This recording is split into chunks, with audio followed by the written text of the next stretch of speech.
Welcome to meeting news. నేను మీ ప్రసాద్. ఈరోజు మన గెస్ట్ మాజీ మంత్రివర్యులు చిత్తరంజన్ దాస్ గారు. ఈ పేరు వినగానే తెలుగు రాష్ట్రాల్లో తెలియని వారంటూ ఎవరు ఉండరు. ఎన్టీఆర్ని ఊరగొట్టిన చరిత్ర సృష్టించిన రాజకీయ నాయకుడు ఎవరన్నా ఉన్నారంటే జట్టులో చిత్తరంజన్ దాస్ గారు. ఈరోజు ఆయన్ని అడిగి మరిన్ని విషయాలు తెలుసుకున్నాం. సార్ నమస్కారం. సార్ నమస్కారం. సార్ మీకు జాయింట్ కిల్లర్ అని ఒక పేరు ఉంది సార్. ఎలా వచ్చింది సార్ ఆ పేరు మీకు? ఏంటి దాని మీద ఒక ఇంట్రెస్ట్ ఏంటి సార్? ఆనాటి సీఎం ఆనాటి నేషనల్ ఫ్రంట్ చైర్మన్గా ఉన్నటువంటి పెద్దలు ఎన్టీ రామారావు గారు అతని నా చేతిలో ఓడిపోయినందుకు ఆ పేరు వచ్చింది సార్. అదే జనరల్గా అందరూ జాయింట్ కిల్లర్గా మాట్లాడారు. చెప్పండి సార్, అప్పుడు ఇప్పుడు రాజకీయానికి ఏంటి తేడా సార్? అప్పటి రాజకీయాలంతా మేము హానెస్ట్ ఉన్నాం బాగా సార్. మేము ఎప్పుడు ఎలక్షన్లకు పోయినా మా అభివృద్ధి కార్యక్రమాలు సంక్షేమ కార్యక్రమాలు చెప్పుకున్నాం. ప్రజలతో అత్యంత సన్నిహిత సంబంధం, కార్యకర్తలతో నాయకులతో సన్నిహిత సంబంధాలు ఉన్నాయి. ఈరోజు పరిస్థితి కోట్ల రూపాయలు విచారంగా ఉంది. ఇంత డబ్బులు ఖర్చు పెట్టి ఎలక్షన్ జరపాలంటే ప్రమాదం ఉంది అందరికి. సామాన్యుడు ఇప్పుడున్న రాజకీయాల్లో పోటీ పడగలుగుతాడా? అప్పుడున్న రాజకీయ నాయకులతో పాటు అప్పుడున్నప్పుడు మా సామాన్యుడు కూడా పోటీ చేయడానికి ముందుకు వచ్చేదిగా, ఇప్పుడు లేడు. పరిస్థితి తెలియదు. ఇప్పుడు నేను 85లో పోటీ చేసినప్పుడు, 89లో కూడా ఎంతమంది మీద పోటీ చేసిన మంత్రి చేసినప్పుడు కూడా జనం నాకే డబ్బులు ఇచ్చారు సార్. ఎంతోమంది మన స్నేహితులు అక్కడ సర్పంచ్లు వాళ్ళే పెట్టుకుంటారు పైసలు. ఎంతోమంది పైసలు ఇచ్చారు. మామూలు కూరగాయల మీటర్లు కూడా కలెక్ట్ చేసి ఇచ్చారు. నాకు బాగా జ్ఞాపకం గెలవాలి. ఎందుకంటే మేము కూడా ఎన్నడో ఒకరిదే డబ్బు తీసుకున్నది కానీ ఒక అవినీతి పనులు కానీ ఎక్కడ కూడా చేయడానికి ఎప్పుడు ప్రయత్నం చేయలేదు. ఎంతసేపు మనం అభివృద్ధి చేయాలి, కలకుర్తి వినియోగించుకోవాలి, భావి తరాలకు నా సర్వీస్ ఎటు ఉపయోగపడాలని ఆలోచన చేశాను తప్పితే పెద్దగా మేము ఎప్పుడు దాని మీద దృష్టి చేయలేదు. ఇన్ని సంవత్సరాల రాజకీయ చరిత్రలో ఇప్పటికీ మీ పేరు అలాగే ఉంది సార్. ఏంటి సార్ అసలు ఇప్పటికి అప్పుడున్న దానికి ఇప్పటికి మీ ఫీలింగ్ ఏంటి సార్ ఆ మాట వినగానే? ఒకటే నా అనుభవం లేని కూర్చుంటే నిజమే, డబ్బుకు విలువ ఉంది, డబ్బు సంపాదించుకోవాలి, ఎక్కడో ఏదో విధంగా మందిని సతాయించు, అది చేసు, కరప్షన్ చేసి సంపాదాలి. అది సంపాదిస్తేనే రాజకీయాలు ఉంటాడు అన్న ఉద్దేశం చాలామందికి ఉంది. దాంట్లో నేను కూడా కాదంటలేను, కానీ నేను ఇన్ని రోజులు మళ్ళీ జనవంతరాన్ని గౌరవిస్తాను. ఎక్కడ పోయినా చిత్తరంజన్ దాస్ అంటే మంచివాడనో లేకపోతే అరే మంచి అభివృద్ధి చేసిండనో ఓ రకంగా నా మీద సాఫ్ట్. ఎక్కడ పోయినా ఇన్ని సంవత్సరాల గ్యాప్లో కూడా నన్ను జనం రిసీవ్ చేసుకుంటారు. దానికి ఒకటే కారణం ఏంటంటే నేను లైఫ్ అంతా హానెస్ట్గానే ఉన్నా. ఎప్పుడు కూడా నేను ప్రజలకు అందుబాటులో ఉన్నా, పనిచేసేవాళ్ళు, మంత్రి ఉన్నా, బెడ్రూమ్లోకి వచ్చేవాళ్ళు నా కార్యకర్త చాలామంది సైనికులందరూ. అదేవిధంగా ఎప్పుడు పని చేసేవాళ్ళం. ఆనాడు నక్సలైట్ విపరీతంగా ఉండేది. నక్సలైట్ సోదరులు ఎప్పుడు కూడా నా దగ్గర రాలేదు, ఎన్నడూ రాలేదు జీవితం. ఎప్పుడు కూడా అరే ఆయన తిరగమని చెప్పారు. మన చుట్టే ఉన్నారు. ఎప్పుడు కూడా నేను ఆఫీస్గా ఉన్నా కూడా నా జోలికి ఎప్పుడు పని చేసుకుంటూ పోయినాం. కలకుర్తి అభివృద్ధికి ఎంతో చేసినాడు. ప్రజల అభిమానాన్ని ఇప్పటికీ కొనసాగుతుంది కదా సార్. ఎలా ఉంది సార్ మీ ఫీలింగ్ ప్రజల మీద? అసలు బాగుంది. ఎక్కడ పోయినా అన్ని పార్టీలు కూడా గౌరవిస్తాను. నేను కూడా అందరినీ గౌరవిస్తాను. మన ఎప్పుడు నేను వేరే పార్టీ అని సతాయించడం కానీ, వాళ్ళ పర్సనల్ విషయాలు సతాయించడం కానీ, వాళ్ళ ఫైనాన్షియల్ విషయం ఎప్పుడు ఆలోచన చేయలేదు. నేను వస్తే సాయం చేసిన తప్పితే నేను నష్టం చేసింది ఏం లేదు ఎప్పుడు. సార్ మీరు అప్పట్లో కాంగ్రెస్ నుంచి పోటీ చేశారు ఎన్టీ రామారావు గారి మీద. రాజీవ్ గాంధీ వచ్చి మీ ప్రచారంలో పాల్గొన్నారు అనేది ఒకటి ఉంది సార్. అవును. అది ఏది సార్ అసలు? అప్పుడు అంతమా అనంతరాములు గారని ఆనాటి ఎక్స్ఎంపీ, ఆనాటి కాంగ్రెస్ అధ్యక్షుడు ఎక్స్ఎంపీ, వారి యొక్క కృషి అంత నాదేం లేదు. నేను పేరు నాకు వచ్చింది కానీ ఆయనదే కృషి అంతా. నేను కార్యకర్త ఉన్నప్పుడు ఆయన 80లో ఇక్కడ ఎంపీకి వచ్చిండు. అప్పటి నుంచి ఆయనకు అటాచ్మెంట్. నేను నిరంతర కృషి, హానెస్టీ అన్ని చూసి ఆయన నాకు ఎప్పుడు పనిచేసేవాడిని.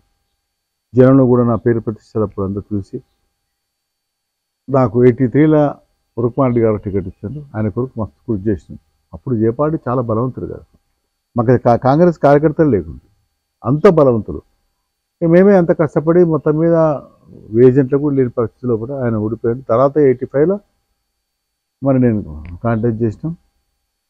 అందరూ సహకరించారు, ప్రజలు సహకరించారు, నాయకులు సహకరించారు, గెలిచినాం. 85లో కూడా అదేవిధంగా 89లో కూడా ఎన్టీఆర్ వచ్చిన అప్పటికే నేను ఎమ్మెల్యే ఉన్నా ఒకటి చాలా సర్వీసెస్ చేసి అందరూ మన నిర్ణయం. రాజీవ్ గారితో మీకు సంబంధం ఎలా ఉండేది సార్? నా పర్సనల్ లేదు కానీ అనంతరాల వల్ల స్నేహితం. అనంతరావు గారు ఏమో ఎప్పుడు పోయేవాడిని. చాలా గొప్పవాడు రాజీవ్ గారు అంటే.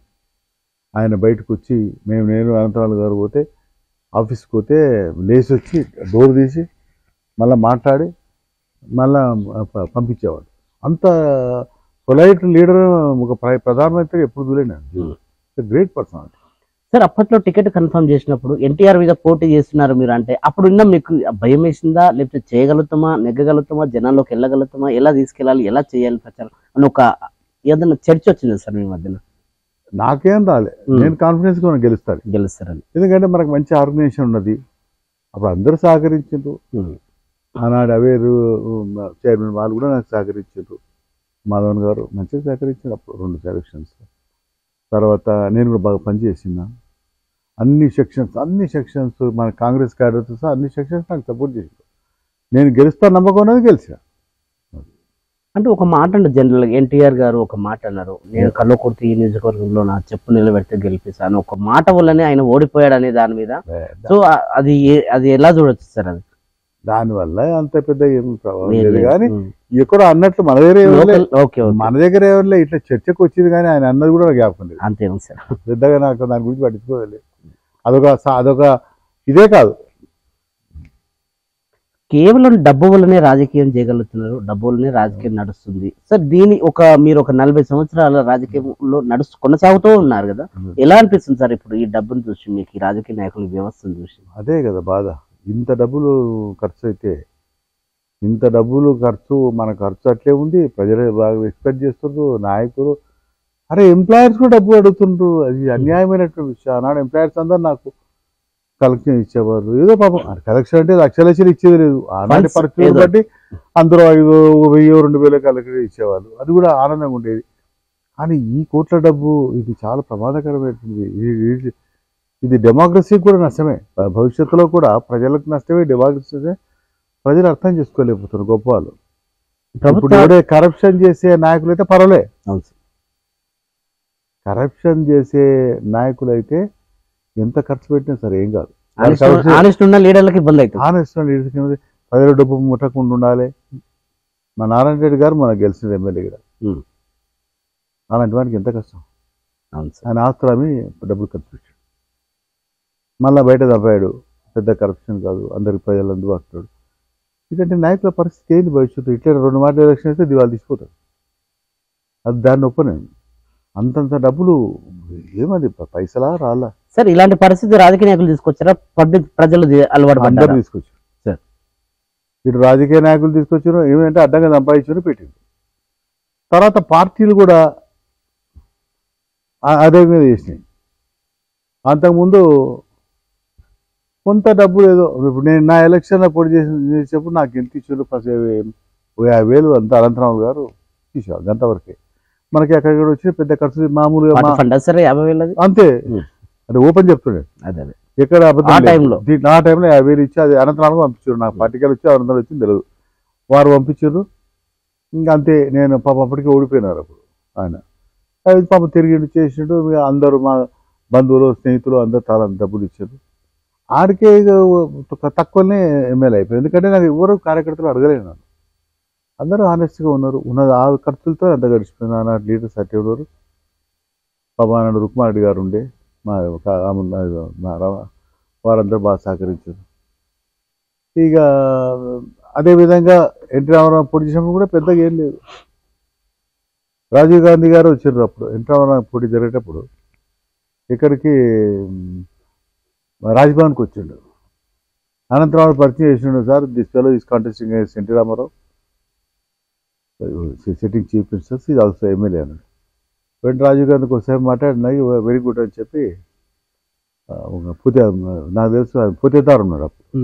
తెలుసా Poddar whatever he want just provide అని ఎట్లా మాట్లాడిపోయాడు. పోదార్ అని పిలిచిండు. Others how much party fund you want? 2 lakhs అన్న. Just 2 lakhs enough. అనంతరావు గారు ఆనాటి పాపం ఎమ్మెల్సీ జగదీశ్వరుడు గారు దాని పేరు, శ్రీనివాసరెడ్డి గారు డిసీజ్ పోయినట్టు, ఆయన మల్లురావు గారు ఉండొచ్చు ఆ టైంలో మాయంబడి. ఆయన ఎప్పటికి ఉంటుండే అన్నంబడి. అందరు బాగా తిట్టిన్నారు. అరే నువ్వు ఏమి మనిషివా, 2 లక్షలు ఆడతావా, ఆయన ఎట్లా పోటీ చేస్తావు, ఎట్లా గెలుస్తావు? ఆయన చూపించిన మీద అంటే నాకు సార్ నేను ఇంత డబ్బు అడగలేదు, నేను తీసుకోలేదు, రెండు లేవు నా దగ్గర, ఇయ్యలేదు. ఇక నాకు అంతకని అంటే ఆ తిట్టి పాపం ఆయన్ని ఇంత డబ్బు కొంచెం అరేంజ్ చేసిండు సొంతంగా. అనంతరావు గారు ఇచ్చింది, ఇక స్నేహితులు బంధువులు ఇచ్చారు. తక్కువనే ఎలక్షన్ అయిపోయింది. అప్పుడు ఇంత ఖర్చు లేదు సార్. ఏం లేదట, మంచి ఖర్చు అయింది. అందరు బాగున్నారు, అందరు సహకరించారు, గెలిచినాం. మనకు అప్పటికే 85లో పని చేసినాం బాగా. ఇవన్నీ ప్రభుత్వం చేసినట్టు కానీ అంతా మన శ్రమ ఇది చేసినాం. అప్పుడు సుద్దకల్ బ్రిడ్జ్ మనం తీసుకొచ్చినాం. అప్పుడు నేను ఎమ్మెల్యే ఉన్నప్పుడు మన మన మహేంద్రనాథ్ గారు మంత్రి ఉండే, ఆయన దగ్గరికి పాపం ఆయన మనసు సహకరించాడు. ఆయన మంత్రి ఉండే. నేనంటే చాలా మొదటి నుంచి మా ఫాదర్కు ఆయనకి బాగా దగ్గర సంబంధం. మా ఫాదర్ కాంగ్రెస్ ప్రెసిడెంట్గా 10-14 సంవత్సరాలు ఉండే. రాజకీయ ఫ్యామిలీ, అడ్వకేట్ చిన్నప్పటి నుంచి ఇదే. ప్రతి మీటింగ్ అచ్యుత్ రెడ్డి గారు కానీ మంత్రిగా, లేకపోతే మన మహేంద్రనాథ్ గారు ప్రతి మీటింగ్ మన ఇంట్లే కదా, మన ఇల్లే ఆఫీస్గా ఉండే, అక్కడనే ఉండేది. ఒక రాజకీయంగా నాకు ఎప్పుడు వాళ్ళు అందుబాటు ఉండేవాళ్ళు. అదే చిన్నప్పటి నుంచి నాకు అది ఇట్లా ఆయన బాగా సహకరించాడు. ఆయన నా మీద మంచి విశ్వాసం, మంచి ఆనెస్ట్ లీడరు, ఎప్పుడు కూడా ప్రజలకు అందుబాటులో ఉంటాడని ఆయన అని చెప్పిండు. సుద్దకల్ బ్రిడ్జ్ కట్టించినాం కొంత. అది సరే బస్ స్టాండ్ అనంతరావు గారు వచ్చిన తర్వాత తీసుకొచ్చాడు. అప్పుడే ఆయన వచ్చినప్పుడే, నేను రాకముందే ఆయన 85లో బస్ స్టాండ్ షాయింగ్ చేసి చెన్నారెడ్డి గారితో పోయి అదయింది. తర్వాత ఇక మస్తుగా ప్రభుత్వానికి సహకరించుకుంటేనే చాలా చేసినాం. అప్పుడు నాకు ఐడియా వచ్చింది, ఎట్లా ఈ కలగుర్తి ఎత్తిపోతట్టు పథకం రావాలి కదా అని చెప్పి పాలమూరు పోరాట సమితిని పెట్టాం. చాలా పెద్ద ఉద్యమం చేసినాం. మంచిగా దానికి మస్తు గుర్తింపు వచ్చింది. ఒకసారి పెద్ద హెడ్లైన్స్ రాసింది పేపర్ల ప్రభల్లో, పెద్దగా తిరుపతిలో. అప్పుడు కే కృష్ణమూర్తి గారు మంత్రి కూడా. నాకు అసెంబ్లీ కలిసిన దాస్, నీకు మాత్రం పెద్ద పబ్లిసిటీ వచ్చింది. నేను ఆడ చూసిన, ఇక్కడ నేను తిరుపతిలో చూసినా, నీ ఫ్రంట్ పేజీలో వచ్చిందా, నీ పెద్దగా వచ్చింది అన్నాడు. అంత పబ్లిసిటీ ఇచ్చారు. దాని తర్వాత అందరూ వ్యతిరేకించారు. నువ్వు కాంగ్రెస్ గవర్నమెంట్ ఏది పాలమూరు పోరాట అది పార్టీ కూడా అనంతరావు గారు సమర్థించాడు. తప్పే ఉంది, ఇది పార్టీ వ్యతిరేకం ఎందుకైతుంది? పార్టీలో ఉండి ఆయన చేస్తున్నాడు, అభివృద్ధి ప్రజల గురించి ఫైట్ చేస్తున్నాడు. అభివృద్ధి కమిటీ తప్పేం లేదా సమర్థించింది. ఆయన ఏసీ జనరల్ సెక్రటరీ ఉండే కదా. ఆ నుంచి ఈ ఎలక్షన్, అది కూడా నాకు ఇంటర్వ్యూలో గెలవడానికి ఒక అవకాశం వచ్చింది. ఒక అది కూడా పాయింట్. ఎందుకంటే మా ఫైట్ చేసినాం. ఈ నుంచి మహబూబ్నగర్ బాధితులకు పోయినాం, హైదరాబాద్ పోయినాం, అక్కడ ఇక్కడ చాలా దానికి పబ్లిసిటీ వచ్చింది. ఆ ఇష్యూ స్టేట్మెంట్స్ అన్నీ అంతవరకే అయింది. అది చెప్పండి సార్. అప్పుడు ఎమ్మెల్యేగా ఉంటూ కలకుర్తి అభివృద్ధి కోసం మీరు చేసిన పనులు ఏమన్నా ఉన్నాయా? అన్ని విషయాలు మేము అప్పుడు ఎమ్మెల్యే అయినప్పుడు అనంతరావు గారు ఉన్నారు కదా, మా ఎంబడి మంచిగా చక్కని పనులు చేసినాం. ఇవాళ ఎక్కడ చూసినా ఆనాడు సుద్దకల్ బ్రిడ్జ్ కానీ, బస్ స్టాండ్ అప్పుడే వచ్చి కడుతున్నారు. గ్రామాల్లో మంచినీటి పథకాలు అన్నీ కూడా ఆనాడు గవర్నమెంట్ ఇచ్చింది. తర్వాత అనంతరావు గారు కృషి ఎక్కువ ఉండే కదా.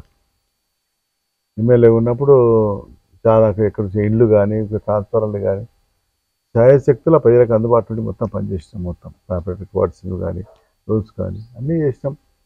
ఎప్పుడు ఆనెస్ట్గా పనిచేసినందుకు మనకు ప్రజలు గుర్తించారు. గుర్తించారు. మంత్రిగా ఉన్నప్పుడు కూడా కొన్ని అభివృద్ధి కార్యక్రమాలు ఏమన్నా మీరు? అవును, మంత్రి ఉన్నప్పుడు మంత్రి వచ్చిన ఒక నెలకే అనంతరావు గారు పోయారు. అది నాకు జీవితంలో గొప్ప షాక్. అది దాని తర్వాతనే డౌన్ఫాల్ అనుకున్నాను. తర్వాత మల్లూరు రవి గారు వచ్చారు. సరే కొంత కలిసి ప్రయాణం చేసినాం, బాగానే. చాలా అభివృద్ధి కార్యక్రమాలు మల్లూరు రవి కూడా ఆయన సహకరించారు కదా. ఈయన ఆనాటి ఎత్తిపోతల పథకాన్ని, అప్పుడు తెలంగాణ మన పాలమూరు పోరాట సమితిలో చేసినట్టు ఫైట్ను మనం సార్థకం చేసుకోవాలనే ఉద్దేశంతో చాలా మాటలు నేను మొదట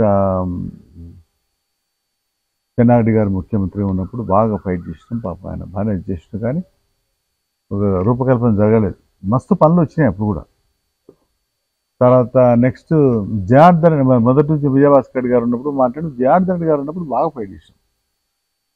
సంవత్సరాలు గారు ఎట్టంపాడంలో నేను కలగుర్తి ఎత్తిపోతల పథకాన్ని ఇద్దరం కూడా. ఈ మల్లూరు రవి గారు ఉండే అందరు ఎమ్మెల్యేలను పట్టుకొచ్చి ఒక గ్యాదరింగ్ చేసి ఆయన కూడా తీసుకొచ్చి ఉద్యమాలు చేశారా సార్? అప్పుడు ఉద్యమం మంత్రిగా ఉన్నప్పుడు ఓకే. ఆయన అదే మా రవి ఉన్నాడు కాబట్టి రవి ఎంబడి ఉండే. తర్వాత అందరు ఎమ్మెల్యేలందరూ సహకరించారు, అందరు కలిసిపోయి. ఆనాటి రామచంద్రరావు గారు కానీ, మోహన్ గౌడ్ గారు కానీ, తర్వాత కిరణ్ కుమార్ కానీ, వీళ్ళందరూ నాయబడి వచ్చేవాళ్ళు. అందరం కలిసి అందరం కలిసిపోయి జనార్దన్ రెడ్డి కానీ బాగా ప్రెషర్ చేసినాం. జనార్దన్ రెడ్డి గారు ప్రెస్ చేసి సార్ ఎత్తిపోతల రాకుంటే కలగుర్తి ప్రగతి ఆగిపోతుంది, ఇవన్నీ కూడా మనం ఏ విధంగా చేయాలని చేస్తే అప్పుడు సరే మంచిదే ఆయన యాక్సెప్ట్ చేసిన తర్వాత కలగుర్తి ఎత్తిపోతల పథకం అని పేరు పెట్టి మనం క్యాబినెట్లో శాంక్షన్ చేసినాం ఈ 2 పథకాలు. గవర్నర్ ప్రసంగంలో పెట్టి డబ్బులు శాంక్షన్ చేసి నాకు నాగరికంలో ఆఫీస్ చేసి సమగ్రమైనటువంటి ఒక సర్వే చేయడానికి అన్ని హంగులు ఏర్పాటు చేసినాం. తర్వాత రాజశేఖర రెడ్డి గారు వచ్చిండ్రు, ఆయన బాగా డబ్బులు ఇచ్చిండ్రు, కిరణ్ కుమార్ రెడ్డి గారు డబ్బులు ఇచ్చిండ్రు. తర్వాత మన మొదటనే ఎన్రామారావు గారు చేసింది దానికి కొంచెం ఫౌండేషన్ చేసింది, కానీ పెద్ద డబ్బులు వేయలేవారు ఎవరు కూడా, 10 కోట్లు ఇచ్చి అదేం కాదు. ఎక్కువ డబ్బులు ఇచ్చింది రాజశేఖర రెడ్డి గారు, కిరణ్ కుమార్ రెడ్డి గారు. కాంగ్రెస్ ప్రభుత్వంలో మ్యాక్సిమం 80% పనులు పూర్తి చేసినాం. కాంగ్రెస్ గవర్నమెంట్ లో రాజశేఖర రెడ్డి ఆధ్వర్యంలోని భారీ నీటిపారుదల ఈ ప్రాజెక్టు జలయజ్ఞం దాని మీద ఆయన ఇది కొంచెం బాగా టేకప్ చేసి ఆనాటి మంత్రులు అందరూ కూడా పనిచేసిండ్రు, వెరీ హ్యాపీ. మేము అందరం కూడా ఉన్నాం. మేము అప్పుడు నేను బయటికి వెళ్ళిపోయిన తర్వాత చేసి అయినా సరే మనం అందరు కూడా కృషి చేసింది దాని గురించి.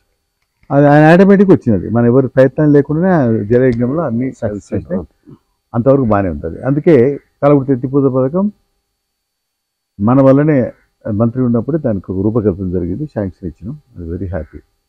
దాని తర్వాత నేను వచ్చిన కొత్తల మంత్రి వచ్చిన కొత్తల ఎక్కడ కరెంట్ లేదు, వీక్ కరెంట్ గ్రామాలు ఏ బోర్ చేయకపోయినా 1 నిమిషం కూడా నడవదు, వెంటనే కాలిపోయేది మోటార్, స్టార్ట్ ఎగిరిపోయేది.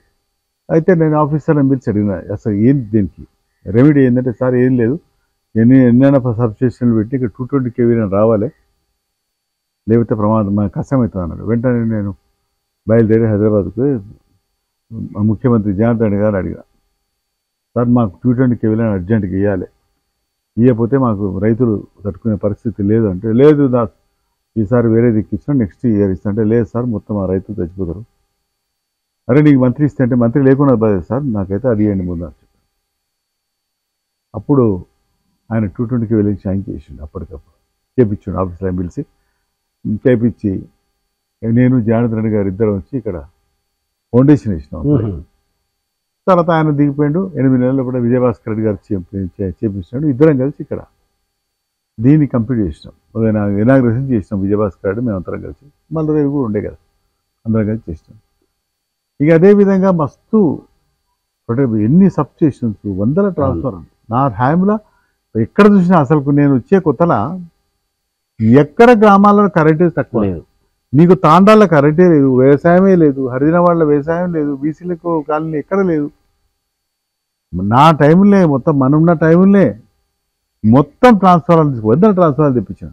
సబ్స్టేషన్ చాలా సబ్స్టేషన్ చేసినాం, ఎక్కడ చూసినా నీకు అన్ని తాండాలు అన్ని ఇట్లా ఎలక్ట్రిఫికేషన్ చేసినాం, వాళ్ళకు ట్రాన్స్ఫార్మర్లు ఇచ్చినాం, వాళ్ళు వాళ్ళకి బోర్లు వేయించినాం, వాళ్ళు మోటార్స్ అన్నీ వాళ్ళు తీసుకొచ్చి వాళ్ళు వ్యవసాయం చేసినాం. నా టైంలో బాగా అయింది ఇదంతా. తర్వాత ఇండ్లు కట్టించినాం, మనం కట్టించిన ఇండ్లు ఇంతవరకు ఎవరు కట్టలేదు, మళ్ళీ అంటే అవకాశం రాలే ఎమ్మెల్యే కూడా. మొన్న ఏదో వచ్చింది 2 bedroom అది అడగట్టిండ్రు, అది 5 నెలలు చేసి, కానీ మేము అట్లా కాదు, మొత్తం కొన్ని మంచి 1000 ఇండ్లు ఇచ్చినాం బాగా. మళ్ళీ ఇప్పుడు రేవంత్ రెడ్డి గారు ముఖ్యమంత్రి గారు ఇచ్చారు, 3,000 ఇండ్లు ఇచ్చారు. అయితే అదేవిధంగా ప్రొటెక్టెడ్ వార్ స్కీమ్స్ కానీ, రోడ్స్ కానీ, మేజర్ స్కీమ్స్, లేబర్ మినిస్టర్గా నేను ఐటీఐ కాలేజ్ తీసుకొచ్చాను వరల్డ్ బ్యాంక్ ఫండ్స్తో. ఇప్పుడు బాలికలు ఐటీఐ కాలేజ్ ఇంకా దాన్ని ఎక్కువ వరల్డ్ బ్యాంక్ సరే ఎక్కడ ఆగవు ఫండ్స్, దాన్ని ఎట్లా పరిశీలనలో చూడాలి. నారాయణ గారు చెప్తాను నేను ఈసారి, మల్రోజు గారు చెప్తా, అది పెరుగుతుంది, ఫండ్స్ వస్తాయి, ఆగకుండా వస్తాయి, అది పాలిటెక్నిక్ కాలేజ్ అవుతుంది, అది చేయాలి. కానీ అది ఎందుకు ఆగిపోయింది, దాని మీద నేను నాకు గ్యాప్ వచ్చింది, ఎంతో అందరు ఎమ్మెల్యేలు చెప్పిన నేను ఈ మాట చేయలేదు సార్. దానికి రిలేటెడ్గా నేను ఓకే, ప్రస్తుతం ఉన్న రాజకీయ పరిస్థితి గురించి సార్, మీరు మొన్నటి వరకు బీఆర్ఎస్ లో కొనసాగారు కదా, అక్కడ మీకు సముచిత న్యాయం జరగలేదు. సో మీకు సపోర్ట్ చేసిన లీడర్లు అందరూ అట్లా వెళ్ళిపోయారు, మీరు అక్కడే ఉండిపోయారు సార్. ఏంటి సార్ దాని గురించి ఒక 2 నిమిషాలు క్లుప్తంగా చెప్పండి సార్. ఒక్క విషయం మాత్రం ఫ్యాక్ట్ ఏంటంటే, అనంతరాములు గారి తర్వాత నాకు గాడ్ ఫాదర్ పోయింది, రవి వచ్చినా ఇక ఆయన నా ఈక్వల్ ఇదే సేమ్ ఏజ్ కాబట్టి కొంత నిజంగా కూడా ఆయన దగ్గర వచ్చాను ఉండలేకపోయింది.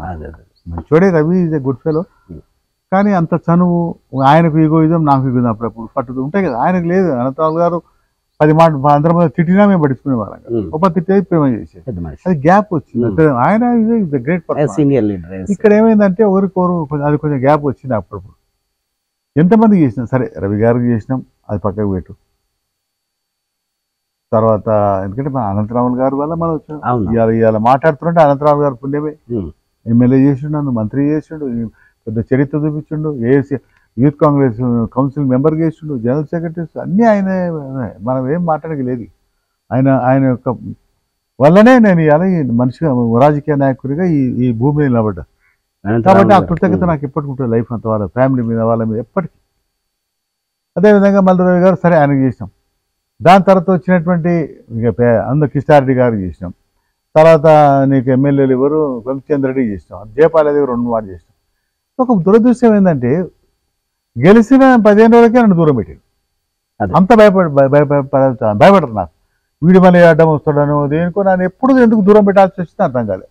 అంత రాజకీయంగా భయపడ్డారా లేకపోతే ఎందుకో దూరం పెట్టిండ్రు. నేను కూడా పట్టించుకోలే. నన్ను పిల్లలు ఏం మాట్లాడడం కానీ దూరంగా ఏది కూడా అంత దూరం పెట్టారు. శత్రులే దుష్పారేసారు అందరూ. అక్కడ కొంచెం నాకు ఇబ్బంది అయింది. తర్వాత జయపాల్ గారు కాంగ్రెస్కి వచ్చారు. న్యాచురల్గా ఆయన వర్గం వ్యతిరేకంగా ఉన్నది ఆ టైంలో. సరే ఇక ఆయన పెద్దగా నాకు వ్యతిరేకించలేదు, అనుకూలించలేదు, ఇష్టపెట్టి నడిచింది అయింది. అదేవిధంగా నంద్యాలయ్య గారు ఎమ్మటి తిరుగుతుంది మొత్తం పార్లమెంట్ అంతా. రాములు గారికి చేస్తే వాళ్ళు కూడా కనీసం అతను మాట్లాడగానే కష్టమైపోయింది అందరికి. నేను కూడా ఒక పారి మంత్రి చేసినాను కదా, నేను అందరి దగ్గర పోయి నిలబడి అలవాట్లేదు నాకు. ఎందుకు వచ్చింది సార్ రాజకీయ పరంగా మీరు అందరు ఫ్రెండ్లీగా ఉండేవాళ్ళు కదా సార్, ఎందుకు వచ్చింది? నేను కూడా ఎప్పుడు ఒకటి ఏంటంటే నేను ఎక్కడ పార్టీలో నేను చేంజ్ చేసినా నా రెస్పెక్ట్ కొరికే చేంజ్ చేసిన. వాళ్ళని డబ్బు అడిగింది లేదు, లేదా వాళ్ళ పదవి అడిగింది లేదు. వచ్చినంటే వాళ్ళు నానంటే దూరం పెట్టేసారు. ఆ గ్యాప్ వచ్చింది. ఒక అదృశ్యం ఏంటంటే ఇప్పుడు రావడానికి కూడా కారణం మొన్న బీజేపీ నాయకులు పాపం జితేందర్ రెడ్డి గారు కానీ నా వారు మన ఈటెల రాజేందర్ గారు సంజయ్ గారు ఇంటికి వచ్చారు. మీరు రావాలి చేయాలి అది అంటే మంచి టికెట్ ఇస్తున్నారు. కిషన్ రెడ్డి గారు పిలిచి టికెట్ ఇచ్చారు. మనకు కృతజ్ఞతగా ఉన్నాం. అయితే నేను పక్క కాన్స్టిట్యున్సీ జడ్చీలు ఇచ్చే వరకు జడ్చీల 15 రోజుల ముందు పోయాం. అక్కడికి నేను పార్టీ ఫండ్ కొద్దిగా ఇచ్చింది నాకు, కానీ నేను అంతకన్నా డబుల్ ఖర్చు పెట్టి ఎక్కడ జనం నాయబడి ఎన్ని జులుసు తీసినాం, ఎన్ని మీటింగ్లు పెట్టినాం, ఏ గ్రామం పోయినా పెద్ద ప్రచారం అయితే చేసినాం. బీజేపీకి పెద్ద పేరు తీసుకొచ్చాం. సరే జనం అయితే ఒకటి ఏంటంటే జనం బీజేపీలో ఉన్నటువంటి కార్యకర్తలు చాలా ఆనెస్ట్ పేరు అందరూ పాపం రూపాయలు లేకుండా చేస్తారు సార్. నాయకులు అంతా మంచి వాళ్ళు ఏం గారు. మీ మీద పోటీ చేసిన లీడర్ కూడా కొత్తగా నుంచి ఎన్ఆర్ఐకేలో వచ్చిన క్యాండిడేటే కదా సార్. అతను కూడా 15 ఏళ్ళ నుంచి కాంగ్రెస్ లో ఉన్నాడు. ఏమైందంటే అతనికి న్యూ కమర్ కాబట్టి పెద్ద బ్యాడ్ నేమ్ లేదు కదా, ఫస్ట్ పాయింట్ చెప్పుకోవడానికి. రెండోది టీఆర్ఎస్ ఓడగొట్టాలని అందరికి ఉన్నది. అది రాష్ట్రం అంతా ఉంది, ఈడ కూడా ఉంది. అంతా వాళ్ళు 10 ఏళ్ళు ఎందుకు వచ్చి ఇక ఆయన మీద వ్యతిరేకంగా చాలా ఉన్నది. అయితే ఓడగొట్టాలని కాంగ్రెస్ కూడా గాలి వీసింది రేవంత్ రెడ్డి గారు వచ్చిన తర్వాత. ఇంకా మనం న్యాచురల్గా ఓటు తగ్గిపోయారు. ఫస్ట్ బీజేపీలో నాయకులు అందరూ కూడా ఖర్చు పెట్టించిన తప్పితే అది ఎందుకు పెట్టిండో కనీసం పోస్టర్ కూడా 1,00,000 పోస్టర్ వేసేసినాం తీసుకొచ్చి. అవును సార్. ఇవి కూడా పోస్టర్ అంటించింది, మనం అంటించుకున్నది. వాళ్ళ పెద్ద నాయకులు పనిచేయలేదు, ఏ మండలి ఎవరు అంటే మీకు పూర్తి స్థాయిలో వాళ్ళు హెల్పింగ్ అంటే సహాయం చేయలేకపోయారా రాష్ట్ర నాయకులు? ఇది ఓపెన్ ఫ్యాక్ట్. రాష్ట్ర నాయకులు కూడా పెద్ద నేను ఓడిపోయిన లిస్ట్ లో పెట్టింది కాబట్టి ఏం లేదు. పాపం నాకు నామినేషన్ గోవా సీఎం వచ్చిండు, ఒకరు ఈటెల రాజేందర్ గారు వచ్చిండ్రు. గతం మించి పెద్దగా ఎవరు రాలిన దగ్గరికి అన్ని నేను బాగా ధైర్యం చేసి ఖర్చు పెట్టినా కానీ ఆ ఖర్చుకు తగ్గట్టు ఏవి కూడా లీడర్లు సహకరించాలి. పాపం వాలంటరీగా అందరు వచ్చిండ్రు. అంతవరకు బాగానే ఉంది. మనం ఓడిపోయాం. సరే నేనేం పట్టించుకోలేదు, డబ్బులు ఖర్చు అయినాయి నాకు బాగా అయినా సరే ఏముంది మనం పెట్టాం. దాని తర్వాత ఈ మధ్యకాలంలో ఉంది ఇక నాకు బీజేపీ అవసరం కూడా కనబడలేదు నాకు పెద్దగా. అంటే నా అవసరం కూడా దానికి పెద్దగా, ఎందుకంటే క్యాడర్ ఉంటుంది, వాళ్ళ పని వాళ్ళు చేసుకుంటారు. అంతవరకు బాగానే ఉంది. సొంత గూటికి మళ్ళీ మీరు సొంత గూటికి వచ్చారు కదా సార్. ఇక్కడ రావడానికి ప్రధానమైన కారణం సీఎం సమక్షంలో మీరు ఇలా కాంగ్రెస్ లో కలిసారు. ప్రధానమైన కారణం నారాయణ రెడ్డి గారే. ఎమ్మెల్యేగా ఏ ఎమ్మెల్యే గెలిపించిన ఏ ఎమ్మెల్యే నన్ను దగ్గర రానియాలి. పాపం నేను గెలిపి నేను సరే ఆయన ఎమ్మడే తిరగలేదు, నేను వేరే దిక్కు పోటీ చేసుకున్నా. ఆయన పాపం దాస్ గారు మంచివారు ఉంటే నాకు నాయంబడి మనకు బాగుంటుంది, ఈ అభివృద్ధి చేస్తానని చెప్పి ఆయన ఉన్నాడు. అయితే రేవంత్ రెడ్డి గారు ముఖ్యమంత్రి అయింది కదా, రేవంత్ రెడ్డి గారు మొదటి నుంచి మంచి స్నేహితుడు మాకు. కలకుర్తి ఆయన ఈ రేవంత్ రెడ్డి గారు కలకుర్తి నుంచి చెందినటువంటి రేవంత్ రెడ్డి గారు ముఖ్యమంత్రి అయిన తర్వాత ఇక మనం ఊరికే ఏం కొట్లాడుతాం అందరూ. అభివృద్ధికి ఇంతకన్నా గొప్ప అభివృద్ధి చేసుకునే అవకాశం రాదు. నా మైండ్ అంతే ఉంది కాబట్టి పాపం ఆ నారాయణ గారు పిలిచింది. తర్వాత మల్లురవి గారు టికెట్ వచ్చింది కదా, మల్లురవి గారికి మొదటి నుంచి మనకు పెద్ద కాంటాక్ట్స్ కదా ఉన్నాయి. ఇక మల్లు వచ్చిన తర్వాత ఆడ రేవంత్ రెడ్డి గారు ఉన్నారు, నారాయణ రెడ్డి గారు ఉన్నారు, ఇక్కడ వంశీకృష్ణ గారు పాపం జేసీ పాయింట్ అందరూ, జీపల్ కృష్ణారావు గారు అందరూ కూడా నన్ను ఆహ్వానించారు. అది గొప్ప విషయం.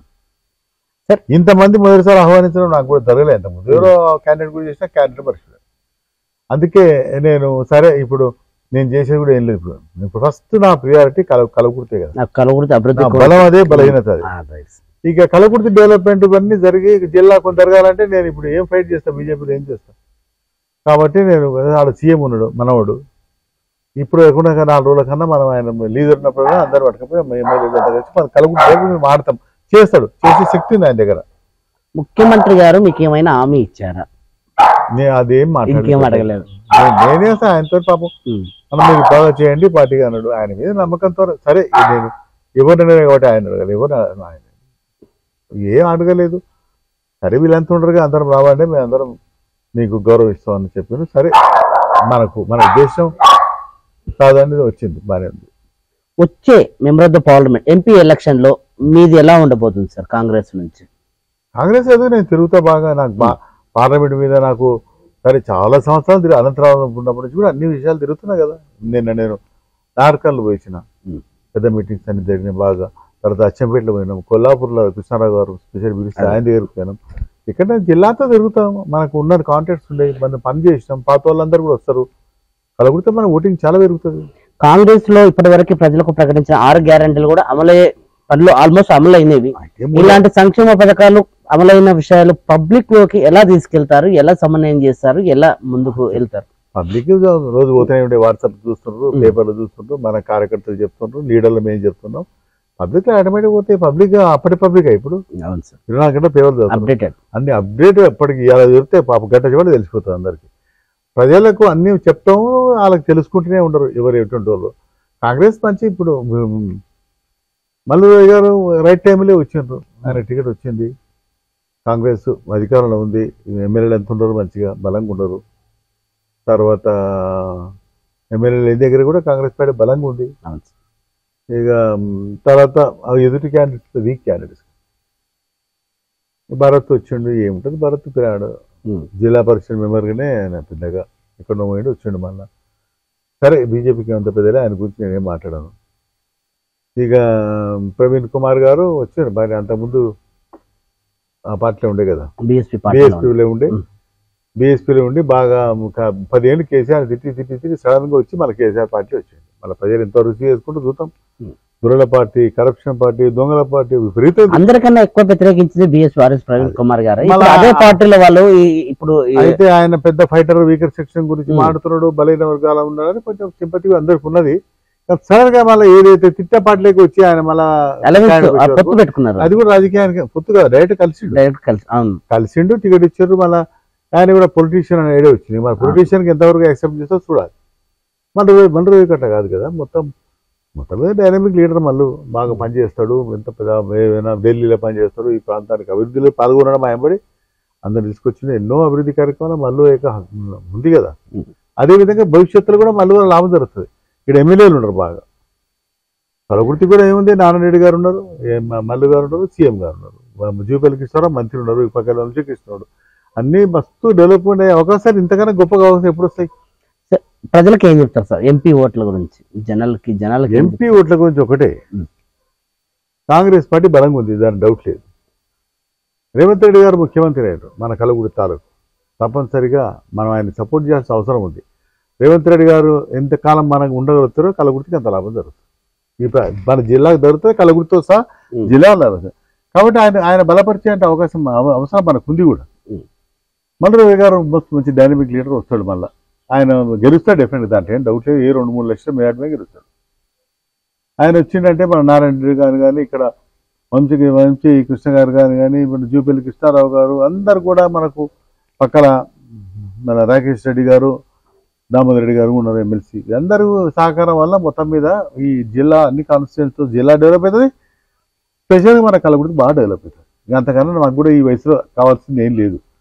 సరిగా రాజకీయాలు పక్క పెట్టండి, నాకు ఎవరినో పెద్ద కోర్టు ఖర్చు పెట్టేయాలి, డబ్బు ఖర్చు పెట్టాలి, ప్రజల దగ్గరకు డబ్బులు ఇచ్చి తాపిచ్చి ఓట్లేసి అంటే ఆలోచన ఉందని కాదు. నేను క్యారెక్టర్ మీదను మన అభివృద్ధి సంక్షేమం మీద రావాలని కోరుకుంటారు. ఇక ప్రజల్లో మార్పు వస్తుంది, డెఫినెట్గా మనకు వేస్తారని అనుకుంటున్నా. తప్పనిసరి ఈసారి ఇస్తారు, అట్లేం లేదు. వ్యక్తిని బట్టి డబ్బులు అడుగుతారు, మమ్మల్ని అడగరని నేను అనుకుంటున్నా. కానీ ఖర్చులు పెరిగినాయి కాబట్టి ఇది ఖర్చు పెరుగుతుంది. రాబోయే రోజుల్లో మళ్ళీ మిమ్మల్ని వేరే ఒక ఎమ్మెల్సీ గానో ఏదైనా నామినేటెడ్ లో చూడొచ్చా మేము? అది నా చేతులు ఏముంటుంది, అది నా చేతులు ఏం లేదు, నాకు పెద్దగా అదేం లేదు సార్. పార్టీ ఏదైనా ఆదేశిస్తే నేను సర్వీస్ చేస్తాను, ప్రజలకు ఉపయోగపడతాను. అంతేగాని నేనేం సంపాదించుకోనికను ల్యాండ్ గ్రాబింగ్ చేసిన దానికో నేను ఆ రోజు చేయను, ఇప్పుడు కూడా చేయను సార్. నాకు ఏదైనా ఆయన పదవి ఇస్తే ఆయనకే పేరు వస్తుంది, పార్టీకి పార్టీ నన్ను ఉపయోగించుకుంటే పార్టీకే పేరు వస్తుంది. నేను పార్టీ పేరు మా లీడర్ల పేరు పెంచడానికి నేను ప్రయత్నం చేస్తాను. ఆనెస్ట్గా ఉంటాను కదా, నేను ఈ డిపార్ట్మెంట్ ఉన్నా మొదటి నుంచి ఆనెస్ట్గా ఇప్పుడు అంతే ఉంటాను. కాంగ్రెస్ కార్యకర్తలకు మీరు ఏం చెప్పదలుచుకుంటున్నారు? ఒకటే, మంచి టైం ఉంది. ముఖ్యంగా మన జిల్లా వాడు ముఖ్యమంత్రి అయ్యిండు. మల్లూరు పాత క్యాండిడేట్, మొదటి నుంచి అందరికీ మల్లూరు పిలిస్తే మల్లూరు పేరు కూడా ఉంది. అదేవిధంగా మన ఎమ్మెల్యేలు అందరూ ఉన్నారు ఇప్పుడు, బలంగా మంచి ఎమ్మెల్యేలు కూడా ఉన్నారు, కష్టపడి పైకి వచ్చిండ్రు. నారాయణ రెడ్డి గారు కానీ ఇట్లా వంశకృష్ణ గారు కూడా చాలా కష్టపడ్డాడు. ఆయన లెక్క తిరిగినోడు ఎవరు లేరు అనుకుంటా, రాష్ట్రం అంతా తిరిగిడు. మా డాక్టర్ ఆయన హాస్పిటల్ ఎక్కడ పోయిందో కానీ మొత్తం తిరిగి ఆయన భార్య ఇద్దరు తిరిగారు. చాలా గొప్ప విషయం, అందుకే ప్రజలు అంత గౌరవించారు. పర్లే, ఆయన వచ్చిండు. అక్కడ జూపల్లి కృష్ణారావు అంటే మొదటి నుంచి పెద్ద ఫైటరు, ఆయన మంచిగా అభివృద్ధి చేసిండు కాబట్టి జనం అంతా ఆయన. దామోదర్ రెడ్డి గారు ఆటోమేటిక్ గా మంచి ఆయనకు పేరు ఉంది మొదటి నుంచి కూడా, స్వామిడు అని మంచి అని. ఆయన కొడుకు డాక్టర్ వచ్చాడు. వాళ్ళ అందరూ మంచి వాళ్ళు ఉండరు. ఇప్పుడు డెఫినెట్గా ఈ ప్రాంతం డెవలప్ అవుతానటువంటి ఆలోచన ఉంది. ఇప్పుడు ఈవెన్ గద్వాల్ అలంపూర్లో కూడా అందరూ మంచిగా ఉన్నారు. సంపతనుడు, తర్వాత ఇంకా మన ఎవరు ఇబ్రాహిం గారు కూడా మన కాంగ్రెస్లో ఉన్నాడు, ఆయన కూడా మనకు మంచి క్యాండిడేట్ ఆయన కూడా. అదేవిధంగా అక్కడ కూడా జిల్లా పరిషత్ చైర్మన్ కాంగ్రెస్ చేరింది కదా, పేరు అంత ఐడియా లేదు, సునీత గారు ఇది ఉంది పేరు. ఆమె కూడా బలమైన క్యాండిడేట్, బీసీ క్యాండిడేట్. అందరూ కూడా సహకరిస్తున్నారు. పెద్ద ఎత్తున గెలుస్తాం, దాంట్లో డౌట్ ఏం లేదు, తప్పనిసరిగా గెలుస్తాం. ఈ గెలుస్తాం 5 ఏళ్ళ లోపల మన రేవంత్ రెడ్డి గారి నాయకత్వంలో ఈ కలవకుర్తిని మాత్రం మంచి మార్గంలో తీసుకుపోతాం. సార్, మీ పొలిటికల్ అంబిషన్ ఏంటి సార్?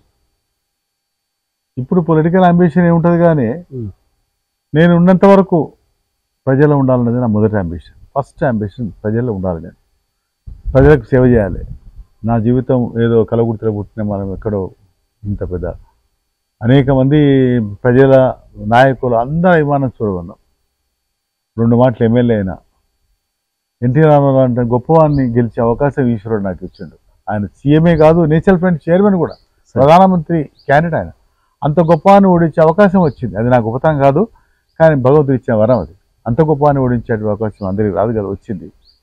2 రాష్ట్రాలకు నేను మంత్రి అయినా, ఎంతో పేరు సంపాదించుకున్నాను. ఎంతో 2 రాష్ట్రాల్లో కూడా చాలామంది నన్ను లైక్ చేస్తారు. హానెస్ట్గా ఉన్నాం, ఎక్కడ కూడా పెద్దగా నాకేం లేదు. ఇక మళ్ళీ అంతకన్నా గొప్ప చరిత్ర కానీ అంతకన్నా పేరు కానీ నాకు పొలిటికల్గా వచ్చేది ఏముంటుంది. ఏదైనా ఒక అవకాశం వస్తే నేను బతికునేంత వరకు ప్రజల్లో ఉండాలి, ప్రజల సేవ చేయాలి, ఈ ప్రాంతం సేవ అనేది ఒక గొప్ప నా కోరిక.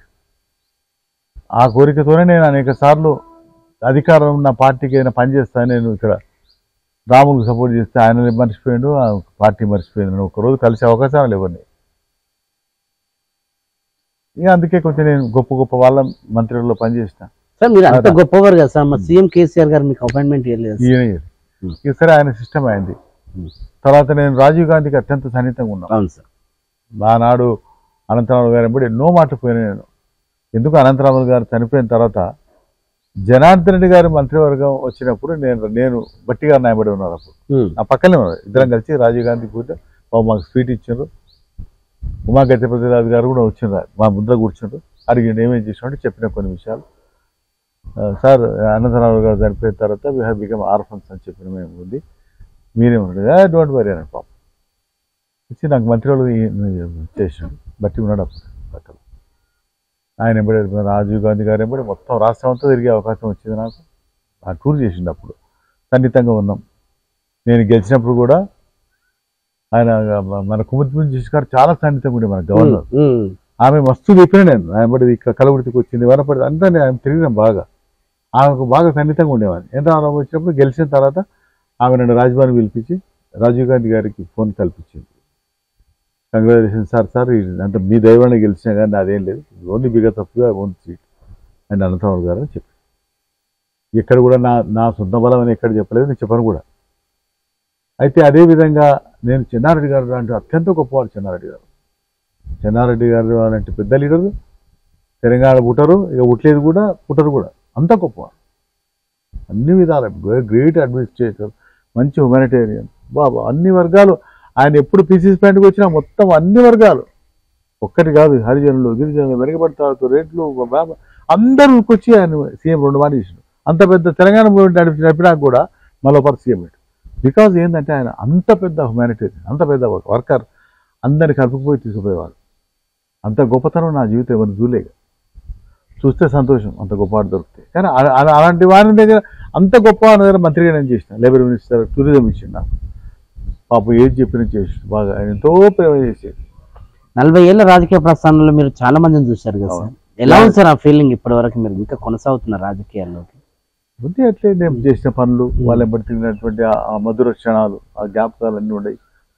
జనార్దన్ రెడ్డి గారు మంత్రివర్గంలో, నేను వెంగళరావు గారికి అత్యంత సన్నిహితంగా ఉన్నాను, రాజశేఖర రెడ్డి గారు కూడా సన్నిహితంగా ఉన్నాను. సందర్భాన్ని బట్టి నాకు ఆయనతో నేను ఏదైనా ప్రయాణం చేయలేకపోయినా కానీ నా మస్తు ప్రయాణం గొప్పవాడు ఆయన రాజశేఖర గారు. ఆయన మనసులో ఉండేది కాదు, చాలా ఫేర్ కదా. సరే ఆయన బట్టి ఉండలేకపోయినా అనేక కారణాలు చెప్తే ఇప్పుడే అంత దూరం పెట్టినట్టు అది పెట్టిన టైం మీద. ఈ విధంగా అత్యంత గొప్ప వాళ్ళు ఏమంటే గడిపేటువంటి పార్టీలో కూడా నేను జనరల్ సెక్రటరీ, ఒక మంత్రి, మామూలుగా ఎమ్మెల్యే లేకపోయినా నేను పార్టీలో జనరల్ సెక్రటరీగా అనేక సంవత్సరాలు రాష్ట్రంలో, బీసీ సెల్ చైర్మన్గా నేను 12 సంవత్సరాలు ఉన్నా. రాహుల్ గాంధీ గారు మంచి నేషనల్ వైజ్ ఓబీసీ మీటింగ్ పెట్టాం. బలైన వర్గాలకు మీరు న్యాయం చేయాలని ఆ రోజు కొట్లాడినాం. ఏదైనా నా ఫైట్లో ఎక్కడ అన్యాయం అయితే లేదు, కానీ అందరూ సహకరించాలి కదా. టార్గెట్ అయినాం కొన్ని విషయాల్లో. ఏదైనా I'm happy with my political life. ఇక్కడ కలగుడ్డలో పుట్టాం, మా ఫాదర్ అడ్వకేట్, పెద్దగా దాన్ని సంపాదించింది కాబట్టి కొంచెం నేను కూడా బాగున్నా, ఆనెస్ట్గా ఉన్నాం.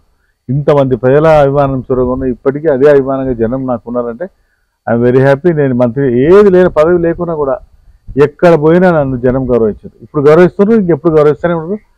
అంతకన్నా మనకేం కావాలి? పొలిటికల్గా అంతకన్నా ఏం కావాలి?